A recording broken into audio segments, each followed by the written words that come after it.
Hi, my name is Vicki Smith and I swam as a mermaid at Weeki Wachee Springs from 1957 through 1961.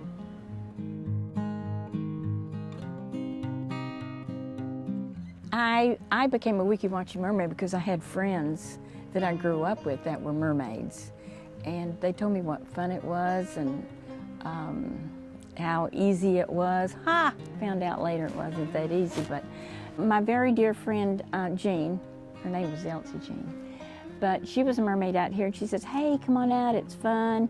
Mary Sue was out here swimming, and we have a lot of fun. Come on, you need to do this. And I had just graduated from high school, and I wasn't going on to college.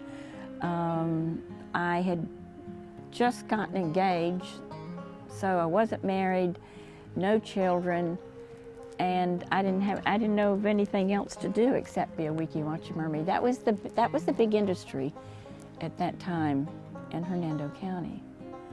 Came to Weeki Wachee and said I wanted to be a mermaid, and they said okay, and they put me on the staff. There was no tryouts or anything, and my trainer became the dear friend that brought me out there. She was a mermaid, and there were no tests to go through. There were no safety precautions. They just gave you an air hose and pretty much just kicked you in the water. You had to learn the routines. You had to learn. The biggest challenge was learning the routines and learning the show itself, because there was no storyline to it. There was no music underwater. it was just, this theater sat about 45 people, and the windows were like, I think, 4x4, 3x4, something like that. They weren't thick, double glass, so people just walked down in there. And we would dive in from the top of the theater to start our show. And it was an awesome way to begin the underwater show, because these people are sitting there looking at this beautiful, beautiful, millions-of-year-old spring. And all of a sudden, these girls go into the water, and all the bubbles. And when the bubbles clear, of course, we're up there we're treading at that time, because the air hoses there were 2 air hoses in the spring, by the way. We had 1 for each girl, and they had a deep dive hose, so the total of 3 air hoses. But we would dive in, go up to the surface, tread water to put our face mask on. That's something else that's different than what they do today. These girls today do not swim with a mask through the whole show. And to me, that's phenomenal. So we would put our face mask on. We had a white face mask and white fins and just a plain bathing suit. Sometimes they matched and sometimes they didn't, because we weren't supplied with bathing suits. Well, we were with one, but when you swim 3 shows a day, sometimes you swim in your own suit.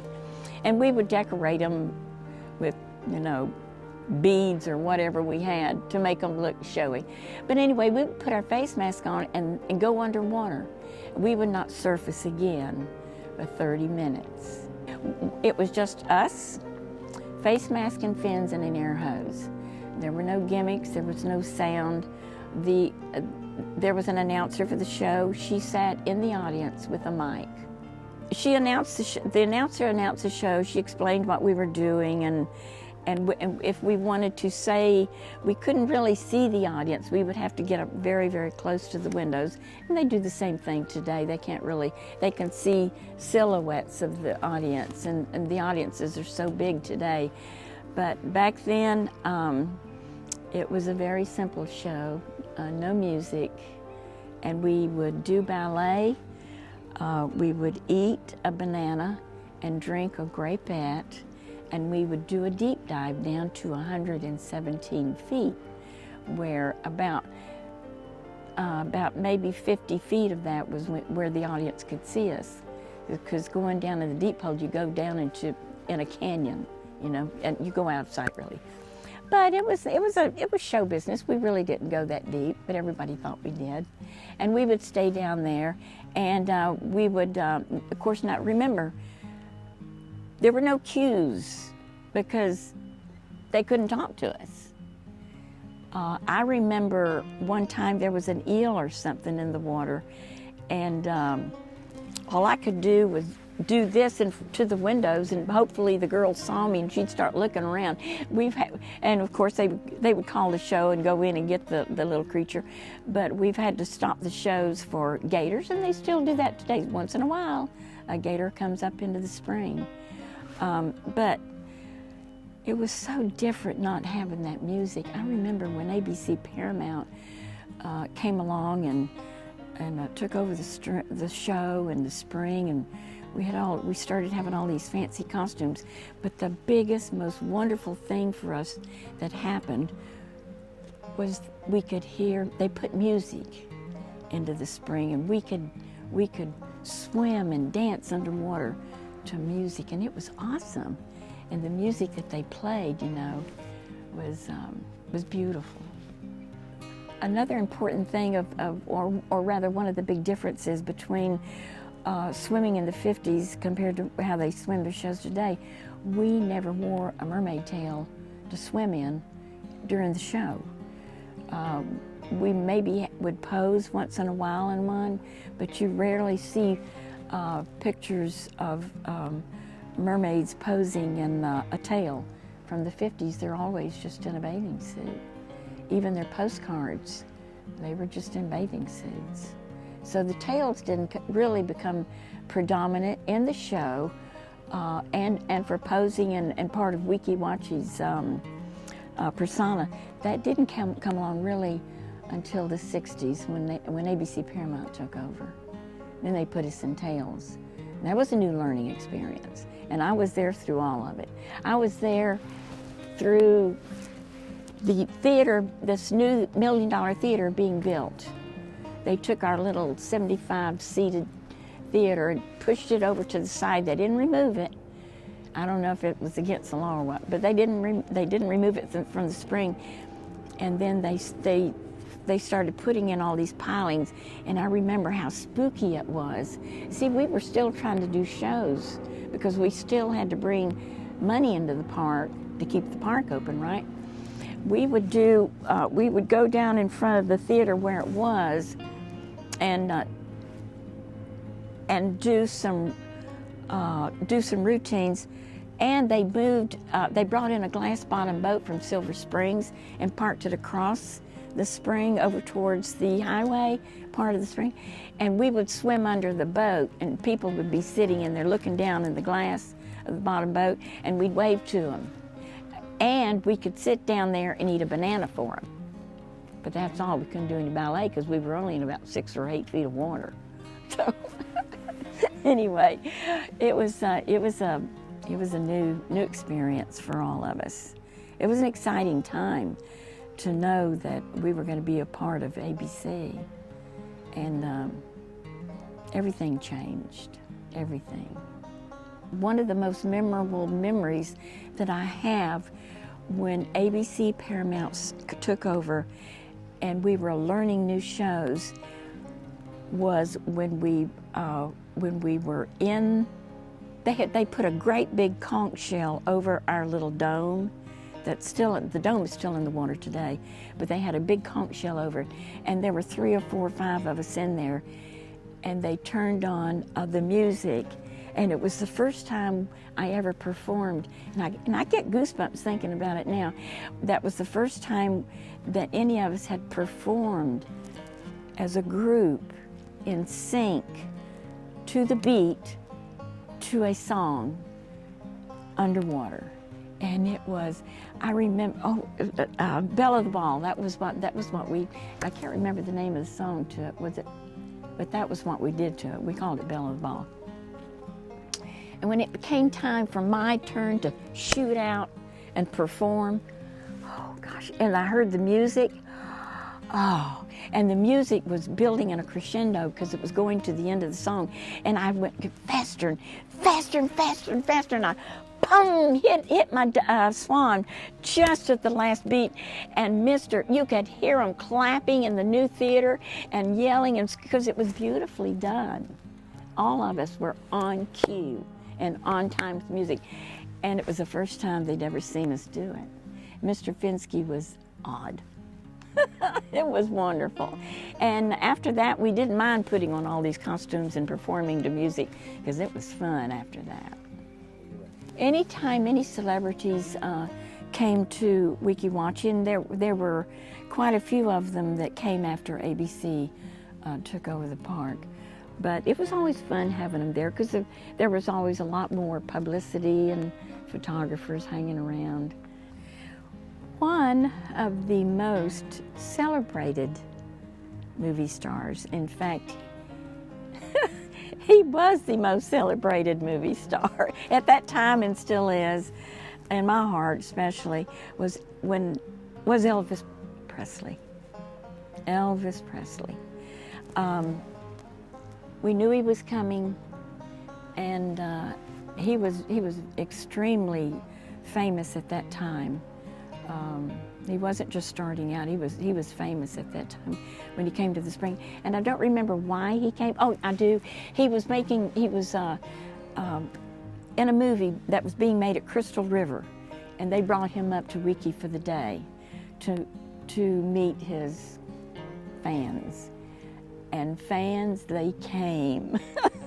Weeki had to put up special extra chain link fences to hold the crowds back. I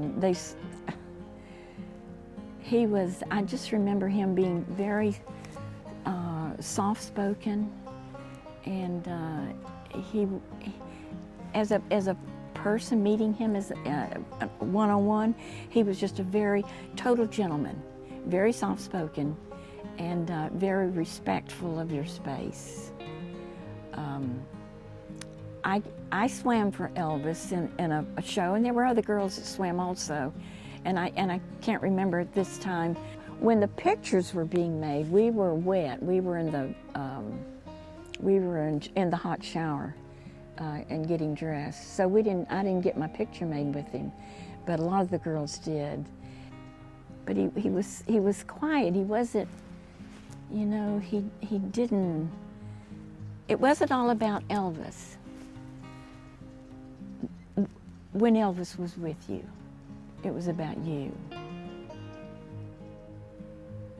I guess it's something that, when you meet somebody that famous, but he was a true Southern gentleman. Oh, and he came in, they brought him into the Mermaid Villa, into our living room, and he signed, he had brought his current album, and he signed each one of us an album, and mine said, "To Vicki, fondest wishes, Elvis Presley." There's an old saying that a lot of us former mermaids, and I'm sure the young current mermaids would be saying the same thing once they hear it, is once a mermaid, always a mermaid. And that is so true in our hearts and in our souls. You never ever forget your first deep dive. You never ever forget being underwater, because you're in a totally different world, and you can only do that at Weeki. Weeki has the deep hole, the canyon, the foliage underwater, the fish, and the ability that they give us to go down. And when you're surrounded, it's hard to explain. When you're surrounded by the water, you're in a different world. It's just you and the water. I don't care if there's anybody, there's other people in there. It's just you and that water. And it's so beautiful when it rains and you can look up at the surface, and it's like a million diamonds on the surface. And late in the afternoon, 2 or 3 or 4 o'clock in the afternoon, when the sun hits past noon and it's starting to get late in the afternoon, the shafts of light that come down through that water straight down in the deep hole is absolutely a gift. And you can only see it at Weeki, because you've got the face mask on and you have the air hose, and you can see, you turn the air hose off, and you're just in a world, a different world. But when I say once a mermaid, always a mermaid, I say that because I really mean it. When you move away from Weeki, you take it with you in your heart, and if you hear of another mermaid, even within the state, if she's within a driving, you're going to find her, because you want to share your memories and relive those memories again. And right now I'm swimming with an older group of women that became what we call ourselves the Legends now. And there's about 7 or 8 of us, and we perform once a month. But it's such a blessing to us to be able to get back in that water. You can do things underwater that you can't do on land. And when you get underwater, you're 17 years old again. Nothing changed. You know, there's no wrinkles, there's no, I dare say that some of the girls I swim with today that are in their 60s can still hold their breath longer than they did when they were young. But we never take advantage, we never forget the mystery and the magic of the spring. You can ask any mermaid, any former mermaid that comes to the reunion. And to the 75th reunion, can you imagine that girls have been swimming as a mermaid for 75 years in that spring?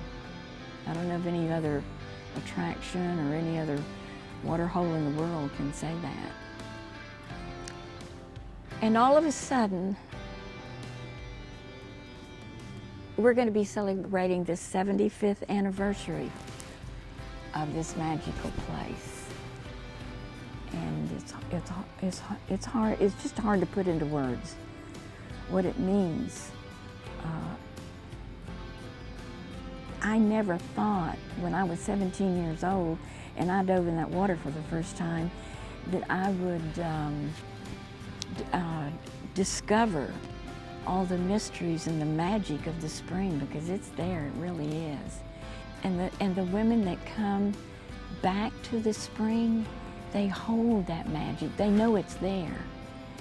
And I don't care if you come from next door or from Australia or China. When you get close to the spring, you just want to get in that water one more time. You can ask any of them. So it's a blessing. It's a blessing to see and feel the camaraderie that these girls feel sharing that water. And it's magic.